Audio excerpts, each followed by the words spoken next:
Hello dear friends and students, कैसे हैं आप लोग। Hope you all are good. और वैसे तो आपको पता ही है कि आज हम किस टॉपिक को डिस्कस कर रहे हैं। जी हाँ, आज हम प्रिपरेशन जो आपकी प्री बोर्ड का एग्जामिनेशन है उसको प्रिपेयर करेंगे और इसके अंदर हम चैप्टर वाइज चलेंगे। अगर मैं सिंपली बात करूं तो आपके टोटल सिलेबस की बात करूं तो उसमें 14th चैप्टर है।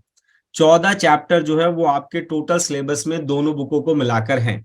तो यहाँ पर हम डेली क्लास करेंगे और उन टॉपिक्स को पहले डिस्कस करेंगे जो कि एग्जाम पॉइंट ऑफ व्यू से इंपॉर्टेंट है और आपके सिलेबस में न्यूली इंक्लूडेड है। उन टॉपिक्स को हम यहाँ पर सबसे पहले कवर करेंगे। तो हम सेकंड बुक जो कि आपकी भारतीय राजनीति को डिस्कस करती है, पहले उसको डिस्कस करेंगे और लास्ट से चलेंगे, क्योंकि पहले वाले चैप्टर्स हैं वो ऑलरेडी हम कई बार यूट्यूब पर भी डिस्कस कर चुके हैं, अदर सोर्सेज से भी डिस्कस कर चुके हैं और आपके जो टीचर्स हैं उन्होंने भी आपको कई बार पहले के जो चैप्टर हैं वो ऑलरेडी करा रखे हैं। तो यहाँ पर आपको मेरा कॉन्टैक्ट नंबर अवेलेबल है। अगर आपको कोई भी डेटा चाहिए जो कि आपके एग्जाम से रिलेटेड है, आपको जरूरी चाहिए, तो आप इस नंबर पर मुझे व्हाट्सअप कर सकते हैं। यहाँ पर आपको जो डेटा है वो मिल जाएगा। मे भी बहुत सारे बच्चे आ चुके हैं, तो अब क्लास को स्टार्ट करते हैं। अगर आप बेटा इस चैनल पे नए हैं तो प्लीज चैनल को लाइक करें, सपोर्ट करें, अपने फ्रेंड्स और फैमिली के साथ शेयर करें।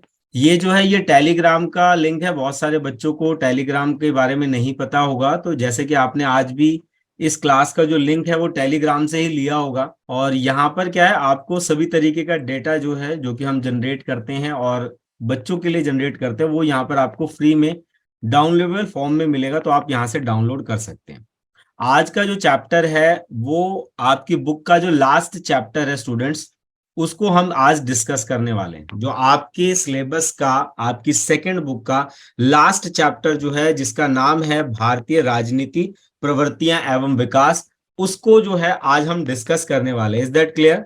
तो चलिए पहले एक बार सिलेबस देख लेते हैं कि एनसीईआरटी का जो सिलेबस है वो किस तरीके की बातें करता है और एनसीईआरटी के सिलेबस में आपके किन किन टॉपिक्स को यहां पर जगह दी गई है, ताकि आप इसे और क्लियर फॉर्म में और फाइन फॉर्म में समझ सके।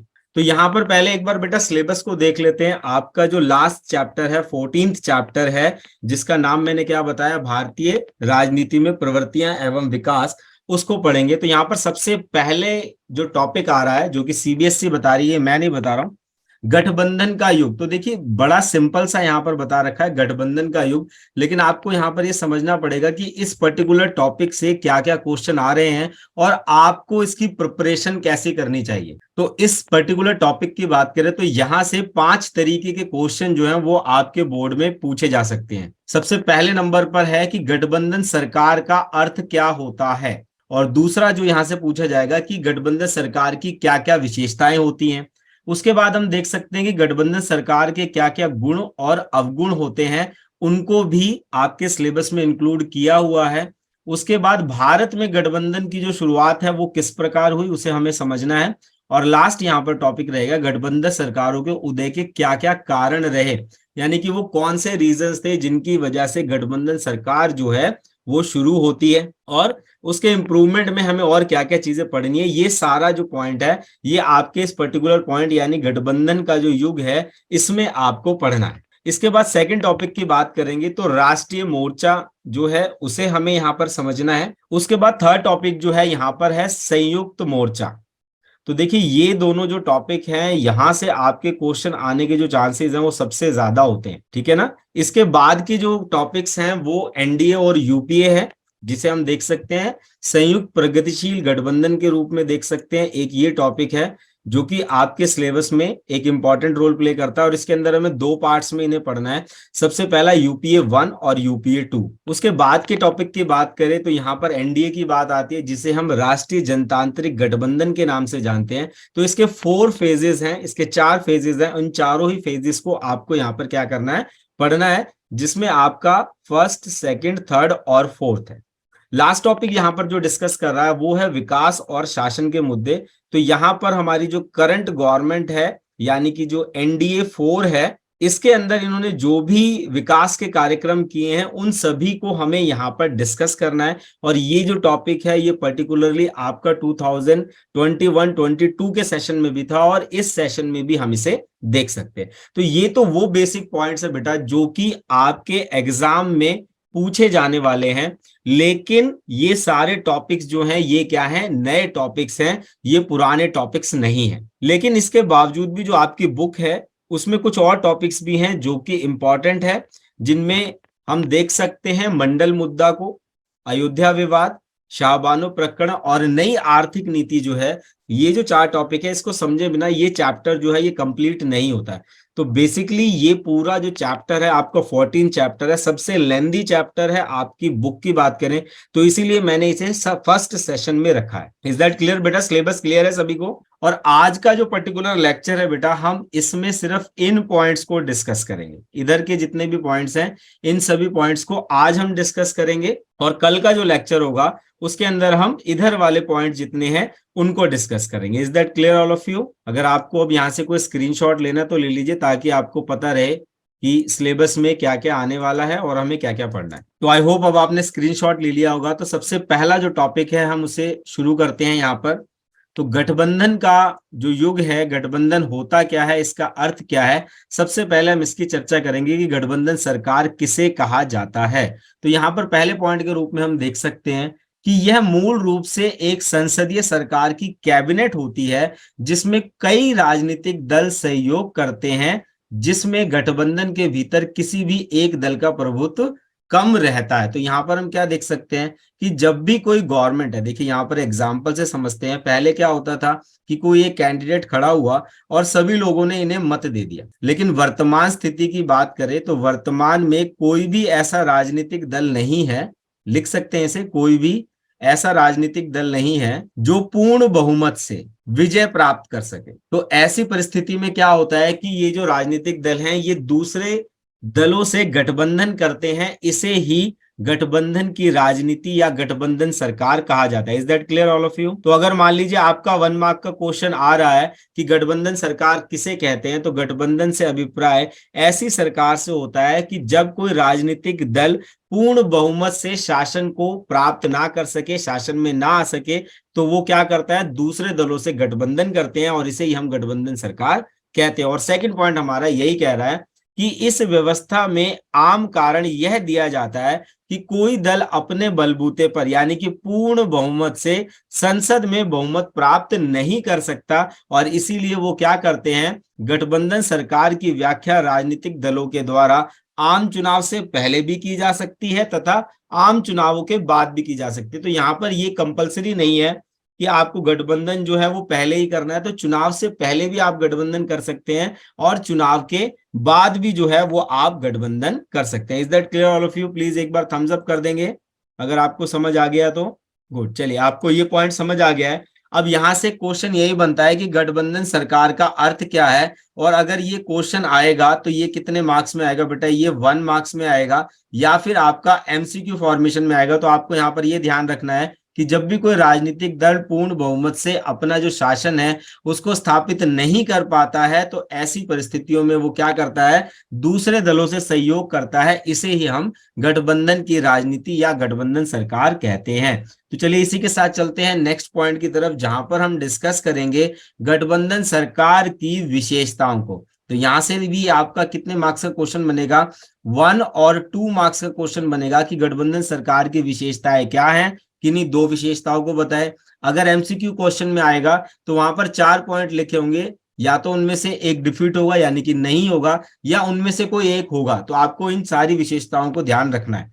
तो यहां पर हम पहले पॉइंट के रूप में देख सकते हैं कि गठबंधन सरकार का गठन किसी खास उद्देश्य के लिए किया जाता है या किसी खास उद्देश्य के लिए होता है। तो जैसे हम देख सकते हैं कि जो पहला गठबंधन था उसकी मुख्य उद्देश्य क्या था कि भाई हमें कांग्रेस को हराना है, कांग्रेस को हराना है। तो इसी उद्देश्य के साथ क्या हुआ था, बाकी जितने भी नॉन कांग्रेस गवर्नमेंट थी उन्होंने क्या किया, आपस में गठबंधन किया, और उनका मुख्य उद्देश्य क्या था कि हमें कांग्रेस को हराना है। आपने फर्स्ट चैप्टर में ऑलरेडी पढ़ रखा है कि पहले 4 इलेक्शन में जो कांग्रेस है वो क्या थी, वो विजयी होती रही, वो जीतती रही, और उनका जो प्राइम गोल था वो क्या था कि हमें किसी भी तरीके से क्या करना है, कांग्रेस को हराना है। और इस उद्देश्य के साथ ही उन्होंने क्या किया था, एक गठबंधन जो था उसे बनाया था। दूसरी विशेषता के रूप में हम देख सकते हैं कि गठबंधन सरकारों में दल बदल की राजनीति होती है। तो देखिए यहां पर आपका एक कार्टून भी है जिसका नाम क्या था, आया राम और गया राम। किसी स्टूडेंट को पता है इसके बारे में? माइक ऑन करके बताएंगे। आया राम और गया राम के बारे में किसी को पता है? माइक यस ऑन सर, कर।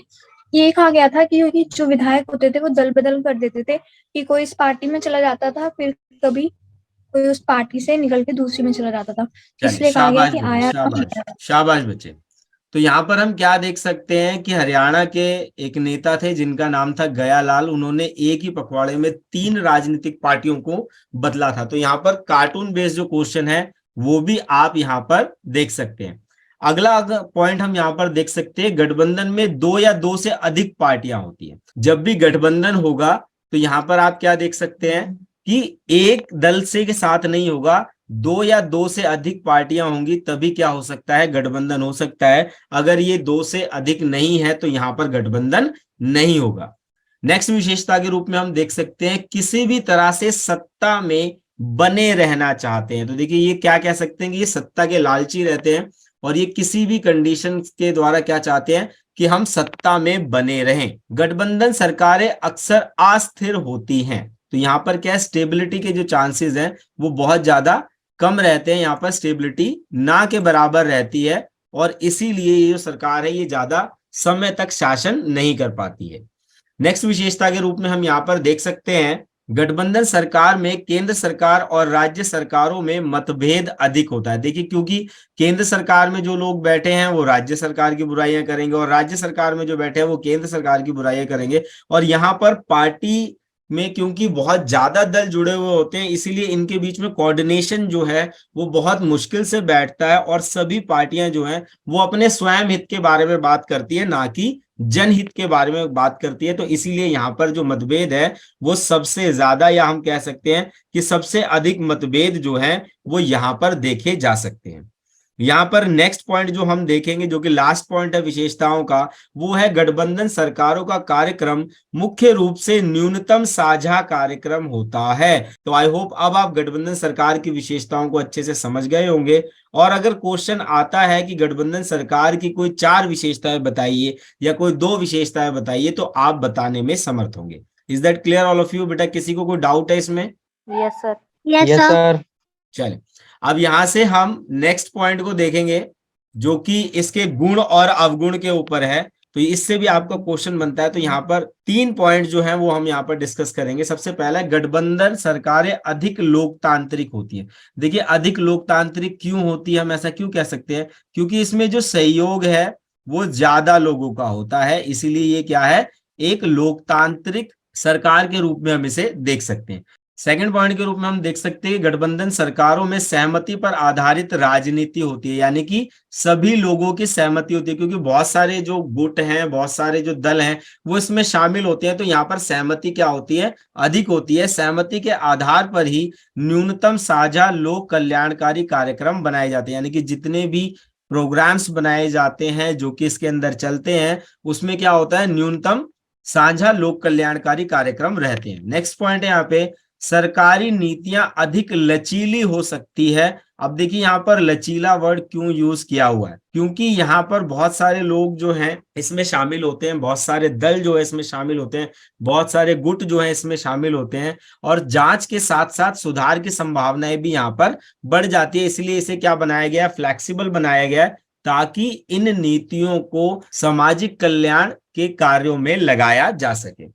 चलिए इसी के साथ चलते हैं नेक्स्ट ऑर्डर की तरफ, जहां पर हम इसके अवगुणों की चर्चा करेंगे कि गठबंधन सरकार के कौन कौन से ऐसे अवगुण हैं। तो पहले अवगुण के रूप में हम यहाँ पर क्या देख सकते हैं कि सत्ता में बने रहने के लिए नेता उचित अनुचित तरीके अपनाते हैं। तो अभी देखिए, अभी दिल्ली सरकार की बात करें तो यहाँ पर भी आपने देखा कि एमसीडी का इलेक्शन होता है।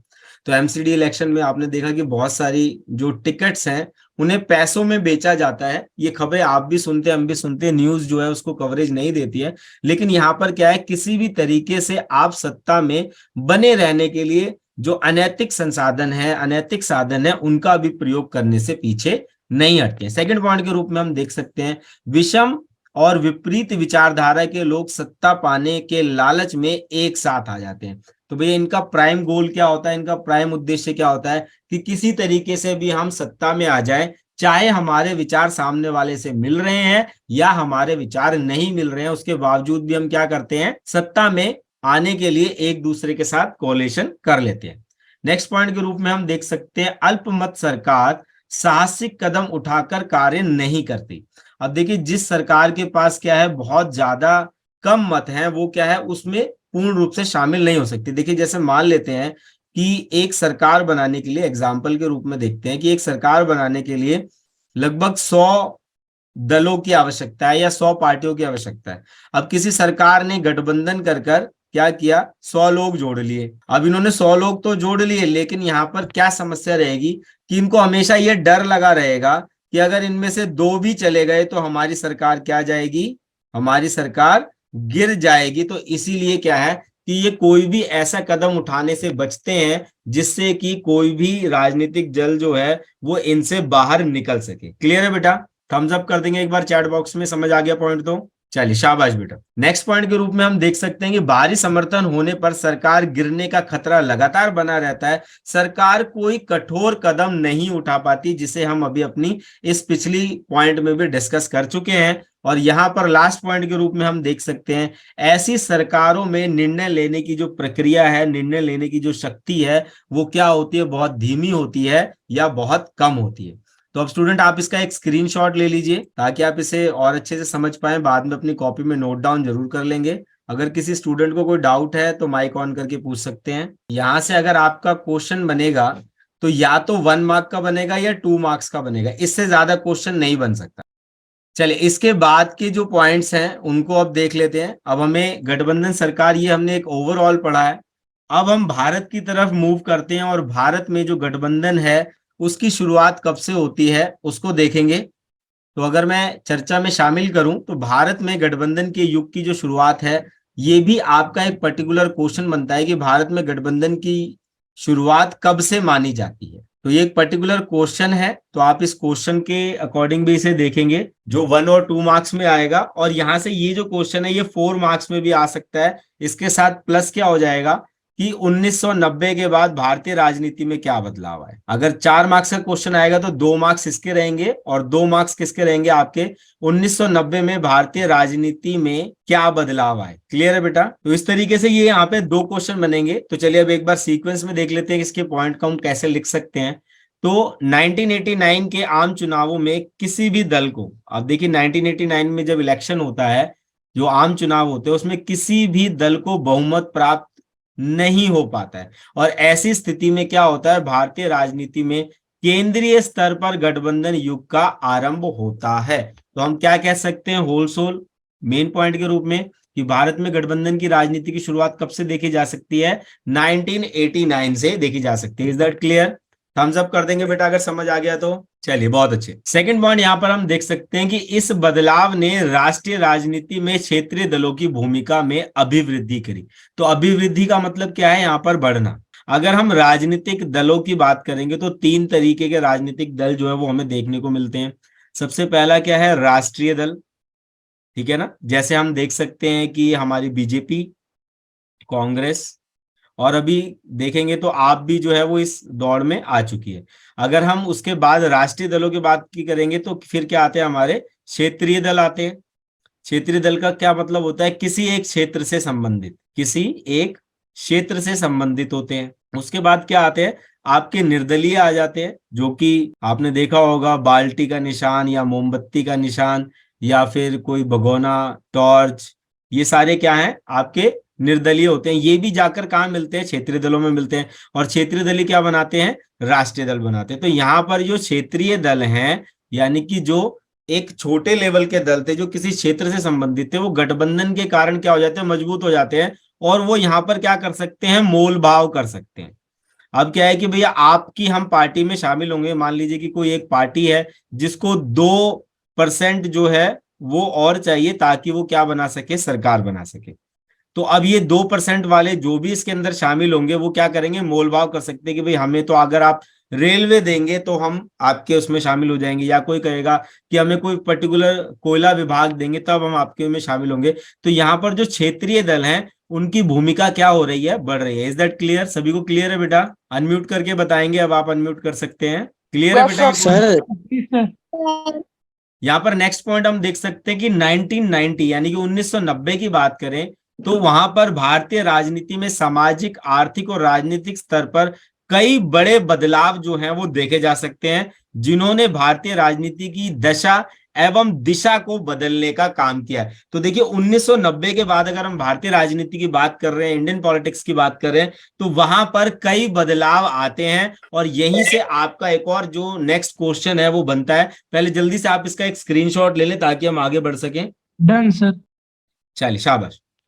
तो यहीं से आपका जो नेक्स्ट क्वेश्चन है वो बनता है कि 1990 के बाद भारतीय राजनीति में प्रमुख बदलाव कौन कौन से हैं। तो ये जो क्वेश्चन है बेटा, ये आपका 4 मार्क्स में आता है। ठीक है, ये बेसिकली अगर क्वेश्चन आएगा तो कितने मार्क्स में आएगा, 4 मार्क्स में आएगा। तो यहां पर आपको 4 पॉइंट जो हैं उन्हें एक्सप्लेन कर कर लिखना पड़ेगा।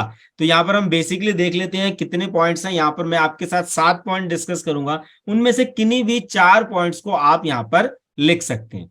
तो 1990 के बाद की बात करें तो सबसे पहला बदलाव क्या हुआ, कांग्रेस प्रणाली की समाप्ति हो गई। यानी कि कांग्रेस क्या हो गई, अब टाटा बाय बाय हो गई। क्योंकि हम सभी को पता है कि कांग्रेस जो है उसने भारतीय राजनीति में एक लंबा समय बिताया, लेकिन गठबंधन के बाद क्या है, कांग्रेस प्रणाली, जिसे कि हम कांग्रेस सिस्टम के नाम से भी जानते हैं, वो क्या हो गई, समाप्त हो गई।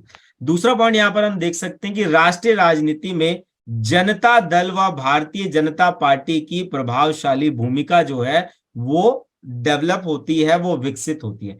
तो यहां पर हम जनता दल किसे कहते हैं, जब बहुत सारे दलों ने मिलकर कांग्रेस को हराने की कोशिश करी तो उसी दल को हमने क्या बोला, जनता दल बना। और जनता दल ही आगे बढ़कर क्या बना, भारतीय जनता पार्टी बनी। तो ये 2 पार्टियां जो है ये भी भारतीय राजनीति में आती है। तो ये भी 1990 के बाद एक प्रमुख बदलावों के रूप में हम यहाँ पर इसे देख सकते हैं। नेक्स्ट पॉइंट यहां पर है कि राष्ट्रीय राजनीति में मंडल मुद्दे का उदय। तो ये वाला जो पॉइंट है ये हम एक्स्ट्रा पॉइंट वाला जो कल की क्लास है उसमें और डिटेल में पढ़ेंगे। यहां पर आप मंडल मुद्दा जब भी आए तो आप बस इतना ध्यान रखना कि यहां पर किसकी बात हो रही है, ओबीसी कैटेगरी की बात हो रही है, ओबीसी के आरक्षण की बात हो रही है। और ये भारतीय राजनीति में 1990 का एक सबसे बड़ा बदलाव था जिसने पूरी भारतीय राजनीति को हिलाकर रख दिया था। नेक्स्ट पॉइंट के रूप में हम देख सकते हैं कि न्यू इकोनॉमिक पॉलिसी, यानी कि जो नई आर्थिक नीति है उसे लाया गया। हम सभी को पता है कि भारत ने ग्लोबलाइजेशन को कब ऑप्ट किया था, 1991 में भारत ने ग्लोबलाइजेशन को अडॉप्ट किया था। इससे पहले हम भी चाइना की तरह पहले क्लोज डोर पॉलिसी का ही इस्तेमाल कर रहे थे। उसके बाद एक सबसे बड़ा मुद्दा जो कि भारतीय राजनीति में एक बड़े परिवर्तन के साथ आया, जिसे हम अयोध्या विवाद के नाम से जानते हैं। तो ये वाला पॉइंट भी हम कल की क्लास में और डिटेल में पढ़ेंगे। तो यहाँ पर बस आप यहाँ पे समझ लेंगे कि 1992 की घटना है और इस घटना को हम और डिटेल में आगे की क्लास में पढ़ेंगे। नेक्स्ट जो पॉइंट है, गठबंधन की राजनीति का जो है वो उदय होता है। तो गठबंधन तो हम अभी ऑलरेडी सारा पढ़ चुके हैं, तो यहाँ पर तो मुझे नहीं लगता कि आपको कोई डाउट होगा। और यहां से हमारा लास्ट पॉइंट जो है वो है शाहबानो प्रकरण। तो शाहबानो प्रकरण के बारे में किसी को पता है बेटा? आप माइक अनम्यूट करके बता सकते हैं, क्या पता है आपको? चलिए बेटा आप चलिए कोई बात नहीं, ये वाला पॉइंट भी जो है हम नेक्स्ट क्लास में करेंगे। चलिए माइक म्यूट रखेंगे बेटा। नेक्स्ट यहाँ पर जो हमारे नए टॉपिक्स है अब हम उसको डिस्कस करेंगे। यहाँ पर हम सबसे पहले पॉइंट के रूप में क्या देख सकते हैं, राष्ट्रीय मोर्चा यानी कि नेशनल फ्रंट। अब इसका टाइम ड्यूरेशन क्या है, देखिए एमसीक्यू क्वेश्चन जो है वो आपके यहीं से पूछे जाते हैं, तो आपको टाइम ड्यूरेशन जो है वो अच्छे से पता होना चाहिए कि कौन सा टाइम ड्यूरेशन जो है वो हम नेशनल फ्रंट के लिए यूज कर रहे हैं। तो वो है 1989 टू 1991। यहाँ पर राष्ट्रीय मोर्चे की जो सरकार है वो बनती है। अब देखिए यहाँ पर राष्ट्रीय मोर्चा जो है उसे तीसरा मोर्चा भी कहा जाता है।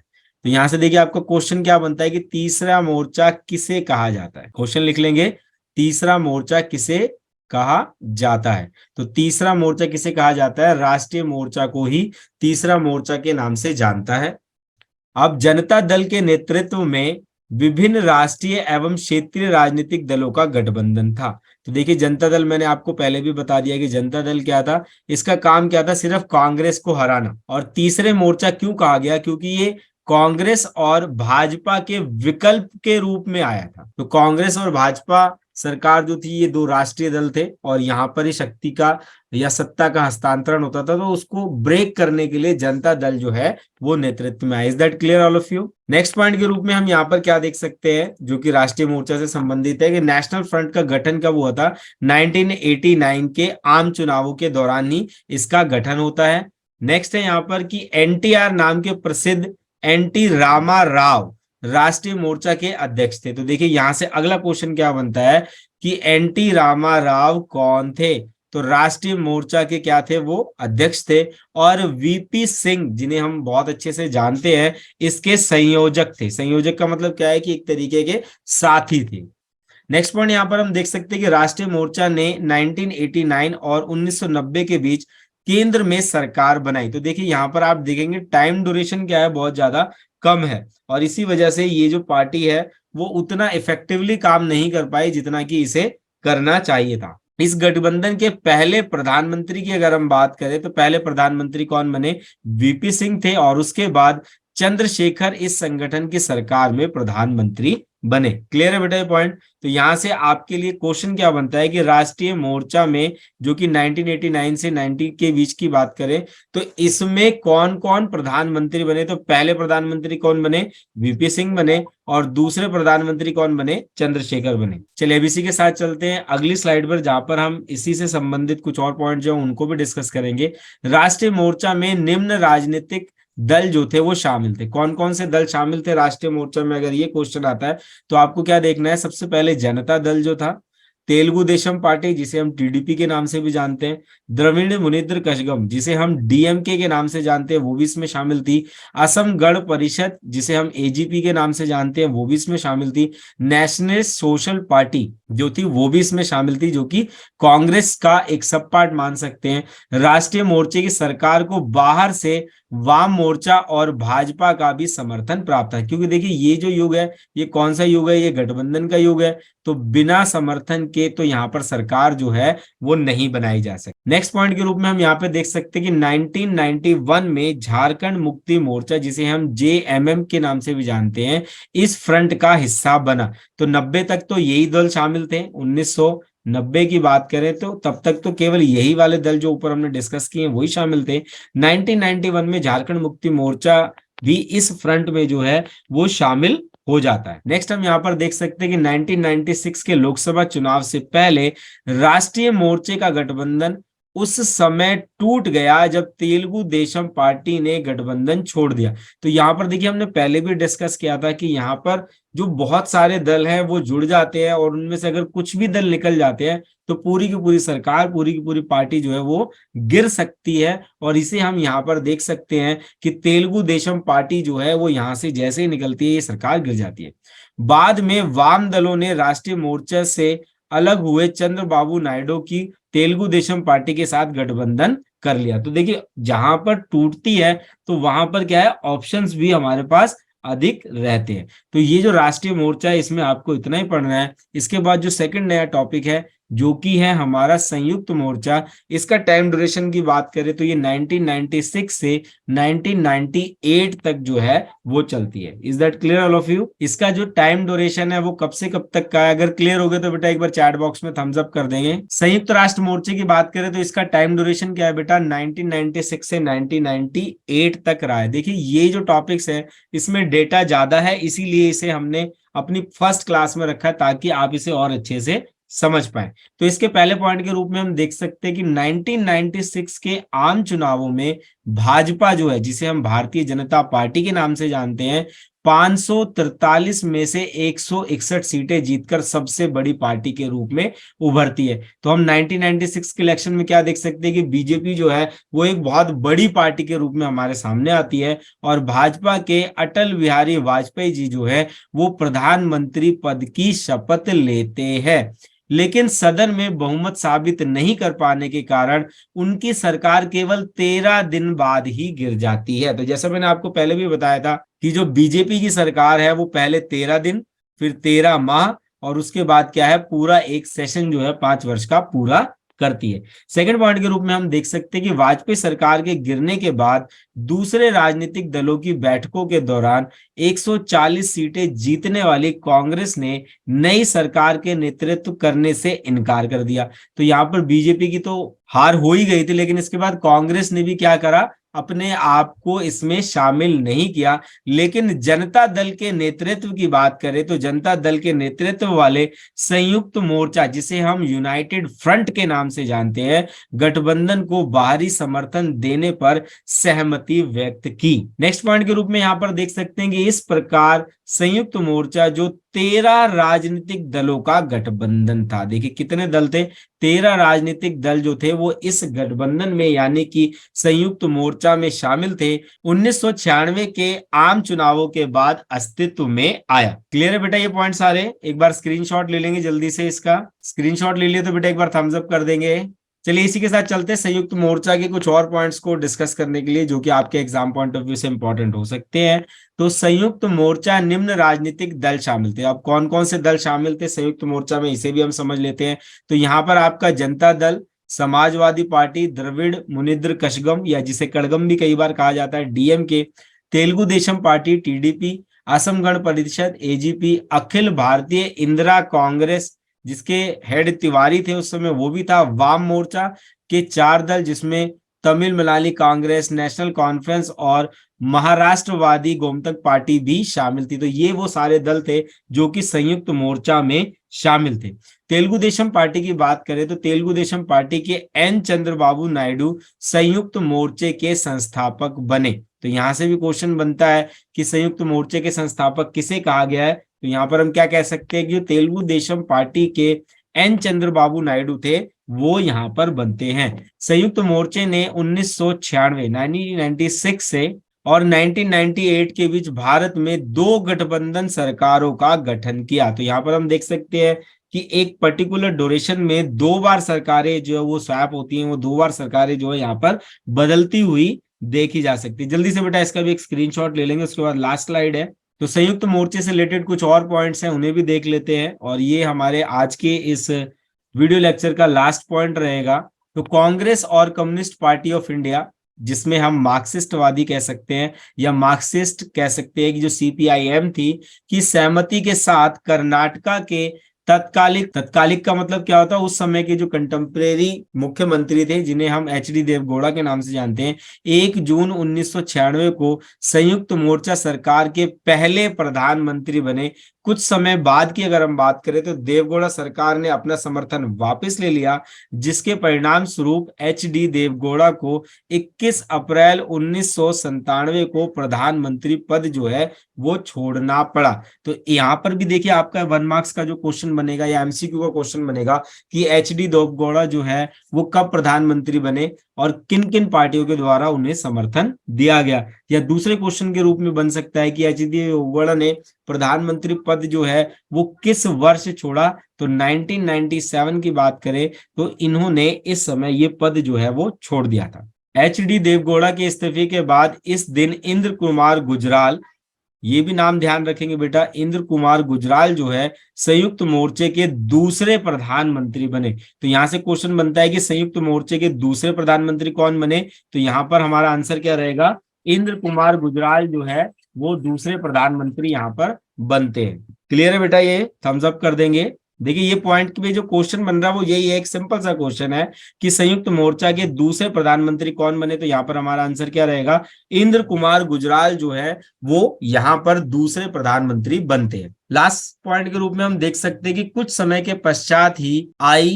के गुजराल, ये भी नाम आपको ध्यान रखना पड़ेगा क्योंकि एक बहुत इंपॉर्टेंट फेज है। आई के गुजराल की सरकार से भी समर्थन वापस ले लिया गया, जिसके परिणाम स्वरूप 19 मार्च 1998 को आई के गुजराल को प्रधानमंत्री पद से क्या देना पड़ा, इस्तीफा देना पड़ा। ये पॉइंट समझ आ गया बेटा, इनको भी क्या करना पड़ा, इस्तीफा देना पड़ा, क्योंकि समर्थन जो है वो वापस ले लिया गया था। और जब भी लोकतंत्र में समर्थन वापस हो जाता है तो यहाँ पर क्या होती है, सरकार जो है विध्वस्त हो जाती है, सरकार जो है वो गिर जाती है। और इसके बाद संयुक्त मोर्चा भंग हो गया और नए सिरे से आम चुनाव करवाने पड़े। तो यहाँ पर जो राष्ट्रीय मोर्चा है और संयुक्त मोर्चा है, यहाँ पर इसके लिए बस इतने ही पॉइंट्स हैं, और आपके एग्जाम पॉइंट ऑफ व्यू से बात करूं तो इतने ही पॉइंट्स से आपके क्वेश्चन जो है वो बन सकते हैं। तो आज की क्लास में बस इतना ही। मिलते हैं आपसे नेक्स्ट क्लास में, जहां पर हम इसके आगे के पॉइंट्स को और डिटेल में समझने की कोशिश करेंगे। तब तक के लिए जय भीम, जय भारत।